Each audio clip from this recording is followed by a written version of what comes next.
오늘의 사연 시작합니다. 언제나 챙겨 듣고 있는 40대 후반 여려시 청자입니다. 하는 일은 택배 일을 하고 있고요. 솔직히 여러 채널들을 돌아다니며 사연들을 듣다가 느낀 점인데 생각보다 남편이나 사위 입장의 사연은 별로 없더라고요. 그런데 우연히 몇 달 전 알게 된 사연 채널에서 간간이 남자들이 보낸 사연들을 접하고 저도 이렇게 난생 처음 제 이야기를 올려볼까 합니다. 이혼 이야기도 아니고 그렇다고 속 시원한 사이다 사연도 아닌 제 이야기가 소개가 될지는 미지수지만 그래도 이왕 마음 먹었으니 한번 신청해 보렵니다. 부디 소개가 된다면 좋겠다는 작은 바람도 추가로 가져보네요. 얼마 전까지 제게는 어머니가 계셨습니다. 저를 낳아준 어머니는 아니지만 제 생애 유일한 어머니이신 그분은 바로 오래전 하늘로 가버린 아내의 어머니, 즉 장모님이시죠. 어떻게 보면 흔한 이야기일 수도 있겠네요. 저에게 남은 유일한 가족인 아들을 낳고 뭐가 잘못된 건지는 모르겠지만 몇 해 지나지 않아 세상을 떠난 아내와 오갈 데 없으신 장모님을 사위가 모시고 살았다더라. 라는 뭐 누구에게나 있을 수 있는 그런 뻔한 이야기 말이에요. 그래도 제게는 참 아팠지만 그와 동시에 행복했던 이야기니 한번 들어봐 주시면 감사하겠네요. 제 아내는 정말 착하고 예쁜 사람이었어요. 술만 드시고 일이라고는 한 번도 해본 적 없는 장인어른이 일찍 돌아가시고 제 아내와 장모님은 둘이서 힘들게 살아왔다고 했습니다. 겨우 고등학교를 졸업한 아내는 졸업과 동시에 돈을 벌어야 했고 그렇게 장모님과 아내 둘은 시장에서 야채도 팔고 또 더운 여름날이면 냉커피나 시원한 주스 같은 걸 팔며 생계를 유지했죠. 하지만 아무리 열심히 일을 해도 돈을 모으기는커녕 단칸방 월세조차 내는 게 힘들었고 생활고는 더욱 심해질 뿐이었어요. 그러다 노래주점을 하는 못된 사장놈이 아내에게 흑심을 품고 장모님에게 거절하기 힘든 제안을 했답니다. 시장에 가게를 하나 차려주겠다며 대신 아내와 잘 좀 연결해달라고 했다는데 처음엔 당연히 거절을 하셨대요. 왜냐하면 그 사장놈이랑 아내가 나이 차이가 띠동갑도 더 났거든요. 하지만 우연히 그런 사실을 접한 착한 아내는 오로지 지긋지긋한 가난에서 엄마를 해방시켜주겠다는 생각 하나로 그 사장놈과 만나기로 했고 자기 뜻대로 아내와 교제를 할 수 있다는 사실에 너무 기뻤던 사장놈은 진짜 장모님에게 가게를 내주기로 했답니다. 하지만 아무리 곰곰이 생각해봐도 아직 새파란 딸과 나이도 많고 질도 안 좋아 보이는 남자와 연결시켜주고 대가를 받는 게 양심에 찔렸던 장모님은 아내를 설득해 결국 계약한 가게를 버려두고 야반도주를 했다더군요. 그래서 쫓겨나듯 이사를 한 곳이 바로 제가 살고 있는 곳이었네요. 지역명은 밝히지 않겠습니다. 그냥 경상남도 어딘가라고만 해둘게요. 다행히 일이 잘 풀리려는지 아내는 TV 모니터를 만드는 공장에 취업을 했고 장모님 역시 식당 일을 시작하셨죠. 비록 급여는 얼마 안 되지만 그래도 둘이 버는 만큼 조금씩 여유가 생기더랍니다. 5년을 열심히 모으고 모아 드디어 작은 식당을 하나 차릴 만큼의 돈을 모았고 콩나물국밥집을 시작했는데 우리 장모님 음식 솜씨가 보통이 아니셨어요. 거기다 그때만 해도 콩나물국밥이라는 음식은 주로 전라도 지역에서만 먹을 수 있었는데 경상도 쪽 사람들에겐 좀 생소했다고 합니다. 맛도 있지 메뉴도 신선하지. 잘 안 될 리가 없었겠죠.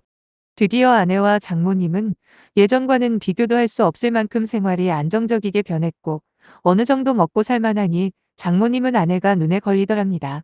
벌써 20대 후반인데 남자친구 사귈 여유가 어디 있었겠습니까? 지금까지 아내는 돈 버는 것만 알았지 그 흔한 연애 한 번 하지 못했거든요. 그때부터 장모님은 본인의 식당에 오는 손님들을 유심히 관찰하기 시작했죠. 하지만 대부분 손님들은 연세가 지긋한 아저씨들이나 아줌마들 뿐이었대요. 그래서 어디서 짝을 찾아주나 고민을 하던 무렵 장모님이 발견한 사람이 바로 저였어요. 저에 대해서는 아주 간단하게만 적겠습니다. 전 사생아였죠. 아빠가 누군지 알지 못하는, 그리고 엄마에 대해서도 모릅니다. 제가 기억을 할 수 있는 나이가 되기도 전에 보육원에 저를 놓고 사라지셨거든요. 보육원에서 생활했던 그 모든 시간들은 생각하고 싶지 않네요. 일만 했던 것 같아요. 제 나이 15살에 견디다 못해 도망쳐 나온 뒤 전 공원 등지를 돌아다니며 노숙을 했어요. 그리고 물건도 훔치고 돈도 훔치고 먹고 살기 위해서라는 변명 뒤에 숨기엔 참 나쁜 짓을 많이 했습니다. 지나가는 학생들 용돈도 뺏기도 했고요. 그때는 그렇게 살아도 되는 거라 제 자신에게 핑계를 대며 가끔씩 밀려드는 죄책감을 밀어냈는데 철이 들고 부모 없이 자랐다고 다 저처럼 사는 건 아니라는 걸 깨달았어요. 그때가 19살. 저는 어디 일을 할 데가 없나 돌아다니다 택배 상하차 일을 시작했고 그게 제가 지금까지 택배를 하는 시작점이 되어버렸네요. 그렇게 택배 상하차를 하다 소장님 눈에 들어 일종 보통 면허를 따고 사람들이 기피하는 지역부터 택배를 돌리기 시작했습니다. 지금이야 엘리베이터 없는 건물들을 찾기 힘들지만 그때만 해도 그 반대였어요. 비싼 아파트를 제외하고는 대부분 계단으로 배달을 해야 했는데 철근도 씹어먹을 20대 초반에도 힘에 겹더군요. 거기다 사람들이 기피하는 지역은 다 이유가 있었습니다. 남들은 좁은 공간에 빠르게 배달하고 퇴근하는 시간에 전 반의 반도 배달을 못했어요. 왜냐하면 구역이 너무 외지고 넓었거든요. 하나 배달하고 또 한참을 이동해서 하나 배달하고 그런 식이었죠. 그렇다고 지금처럼 배달 난이도에 따라 돈을 차등으로 지급하는 시스템이 있었던 것도 아니었어요. 그래서 남들보다 몇 배로 일하고 돈은 훨씬 적게 받으면서도 악착같이 일을 그만두지는 않았습니다. 돈을 많이 벌지는 못했어도 그전의 생활과는 비교도 안 되게 행복했거든요. 내가 땀 흘리며 번 돈으로 먹고 사니 더 이상 양심이 찔리거나 죄책감을 가질 필요도 없었고요.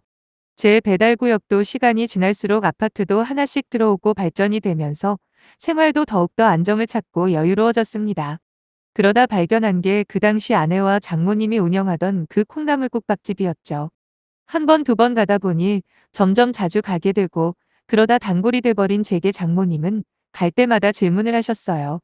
결혼은 했는지, 여자친구는 있는지, 부모님은 계시는지 등등 마치 선자리에서나 할 법한 질문들을 쏟아내셨는데 전 아무 눈치를 못 챘죠.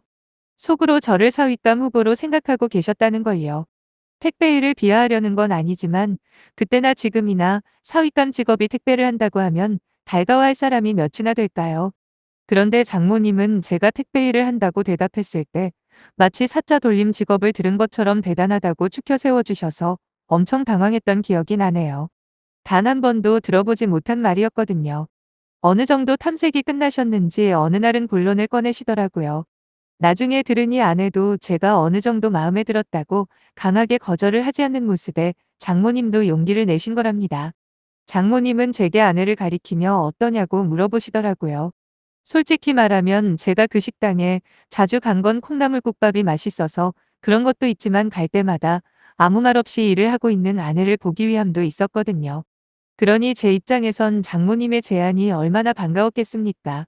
안 그래도 어떻게 한번 말을 걸어볼까.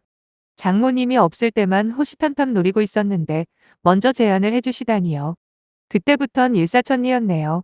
아내가 식당 일을 끝내면 보통 어둑어둑해질 무렵이었는데 저 역시 그 시간쯤 일이 끝났거든요.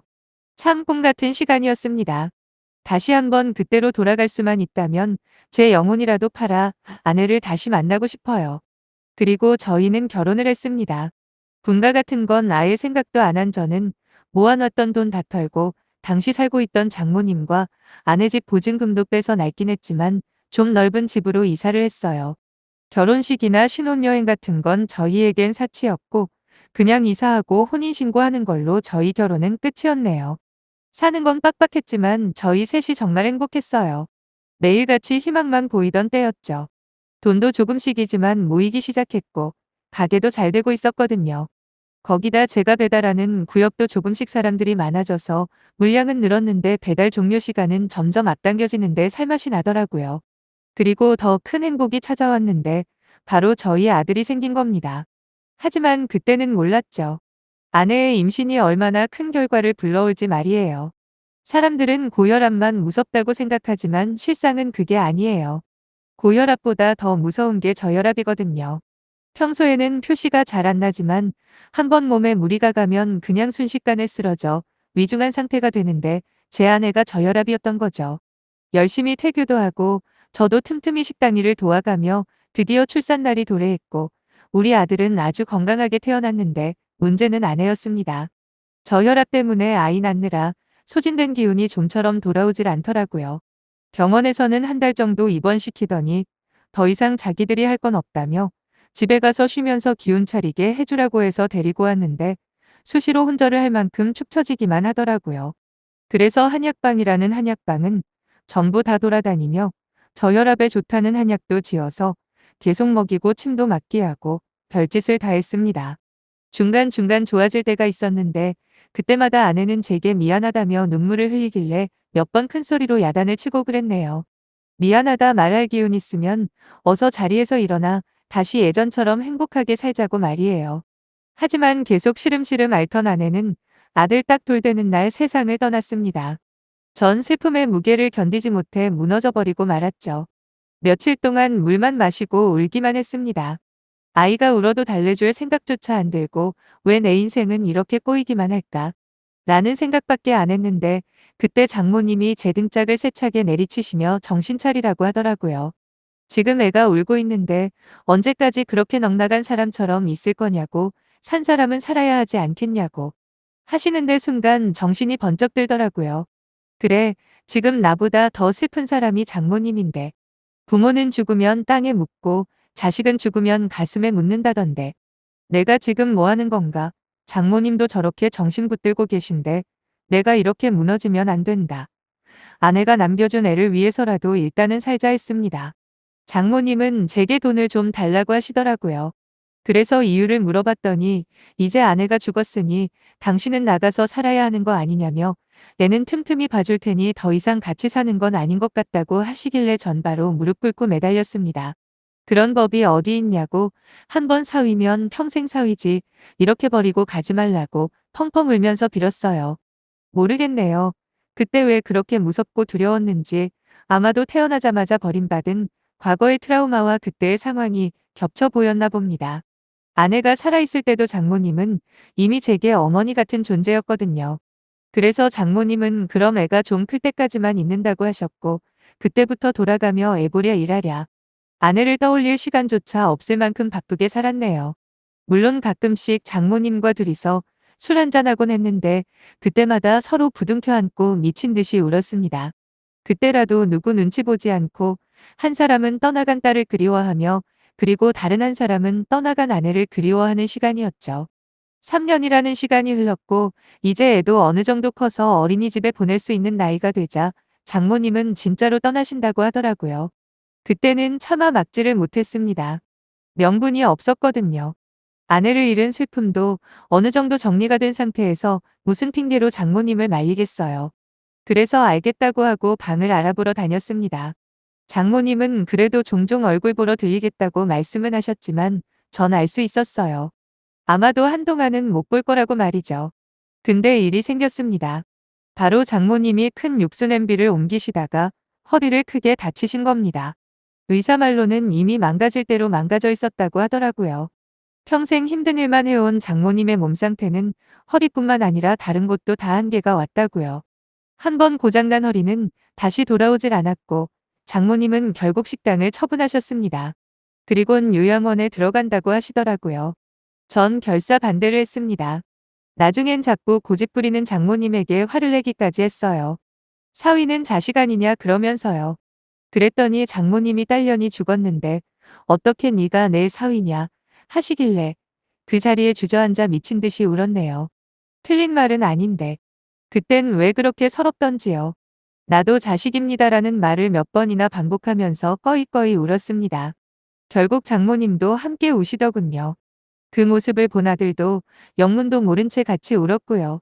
그 후로 딱 15년을 함께 살면서 참 많은 일들이 있었네요. 그날 이후로 전 장모님을 더 이상 장모님이라고 부르지 않았어요.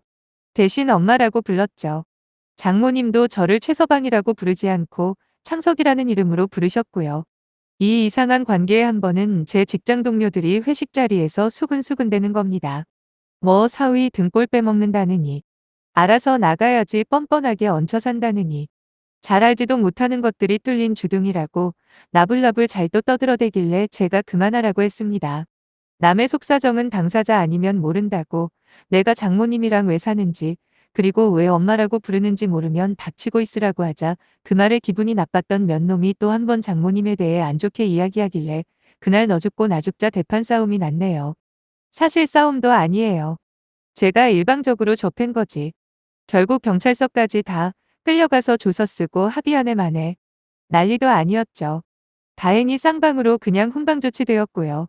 대신 다시는 제 앞에서 입을 함부로 놀리는 놈들은 없었습니다. 그 후로 세월은 흘러 저는 어느덧 40대 중반을 넘었고 제 아들은 무럭무럭 자라 고등학생이 되었는데 별로 잘해준 것도 없이 키웠는데도 참 착하고 마음이 넓은 아이로 잘 커져서 얼마나 고마운지 모릅니다.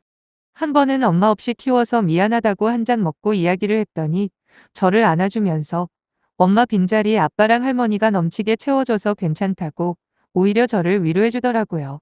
언제 이렇게 컸는지. 거기다 어릴 때부터 아빠 직업을 물어보면 창피하게 생각할 만도 한데 늘 당당하게 큰 소리로 우리 아빠는 택배하십니다. 우리 아빠가 없으면 사람들은 물건을 못 받아요. 그러니까 우리 아빠는 정말 중요한 일을 하세요. 하는 아들이에요. 공부는 또 얼마나 잘하는지 전교 1, 2등 아니면 안 할 정도로 똑똑하죠. 그 흔한 말썽 한 번 안 부린 아들이고요. 그리고 얼마 전 제게 하나밖에 없는 엄마인 장모님이 돌아가셨습니다. 비록 시간이 제법 흘렀지만 저는 여전히 바로 엊그제일 같이 느껴집니다. 신기하게도 엄청 슬프거나 그러진 않아요. 이상하죠. 아마도 이제는 먼저 간 제 아내와 함께 있을 거라는 믿음이 있어서 그런가 봐요.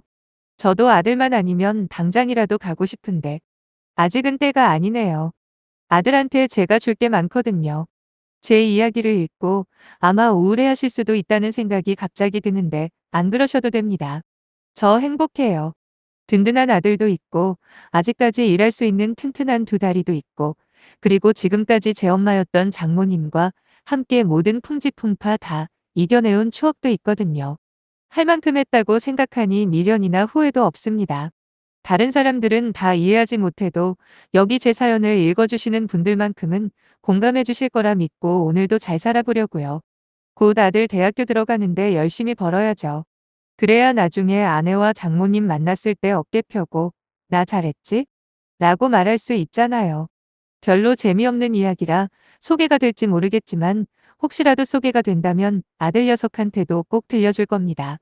기대하며 기다리고 있을게요. 감사합니다.